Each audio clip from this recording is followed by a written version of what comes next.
நாயை தொடுக்குறாங்க பொட்டை நாய்க்கு ஒரு 10 நாய் 20 நாய் வருமா அந்த மாதிரி வராங்க நம்ம கிட்ட.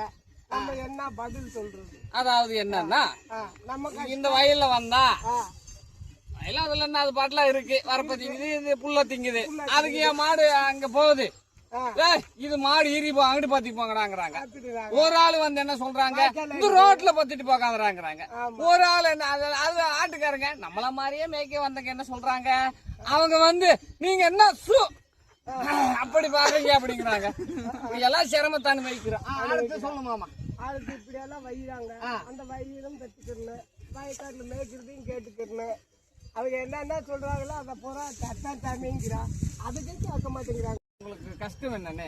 கஷ்டமா எப்ப எல்லாம் கஷ்டம் வருது எங்களுக்கு. மழையும் இல்லை தண்ணியும் இல்ல, கஞ்சி கூட குடிக்க முடியல. மழை விட்டா கூட எனக்கு நல்லா இருக்கு. இப்போ வந்து அம்மன்னு ஒரு நோய் வருது.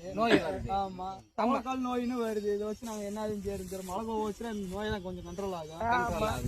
இங்க வந்து இந்த வெயில்ல பாடா பங்குனி மாசம் வெறும் பல்ல எலிச்சாப்புல அடிச்சுட்டு இருக்கு. ஆமாண்ணே, மனுஷனுக்கு இங்க நிழல்ல உட்காருவோம். ஓடுற மாடு எல்லாம் பாவம் என்ன செய்யுமா தெரியல. வயல்ல தண்ணியும் இல்லை, நான் சொல்லுங்க இந்த குளத்தை அடிச்சு சாப்பிட்டு இருக்கு, அதுவும் பாவம். சரி, கொஞ்சம் மனத்துணையர்கள் கொஞ்சம் மனசாட்சி வச்சாங்கன்னா நல்லா இருக்கும். வனத்துறையர்கள் கொஞ்சம் மனசாட்சி வச்சு எங்களுக்கு ஃபாரஸ்டுக்குள்ள போறதுக்கு அனுமதி கொடுங்க. எங்களோட மிகப்பெரிய கோரிக்கை அதுதான். அப்புறம் இந்த இடத்துல மேய்க்கிறதுனால உள்ள சிரமங்கள் எப்படின்னு? கூட என்ன சிரமம், செங்கோடுக்காரங்க வராங்க, வந்தோடனே பத்தியான வைறாங்க. செம்பரி ஆட்டுக்காரங்க நீங்களும் ஆடு மேய்க்கிறாங்க, நாங்களும் மாடு மேய்க்கிறோம். எல்லாரும் மேய்க்கிறதுக்கு வந்த ஆளுதான். நீங்க முன்னாடி மேய்ச்சிட்டு போனா நாங்க பின்னாடி மேய்ச்சிட்டு வர்றோம். அதனால நீங்க தப்பா பேசாதீங்க, சரியா? உங்கள மாதிரிதான் நாங்களும் வந்திருக்கோம். அடுத்துனே அப்படித்தானே, அப்புறம் சாப்பிட்டுட்டு அப்புறம் போயிட்டு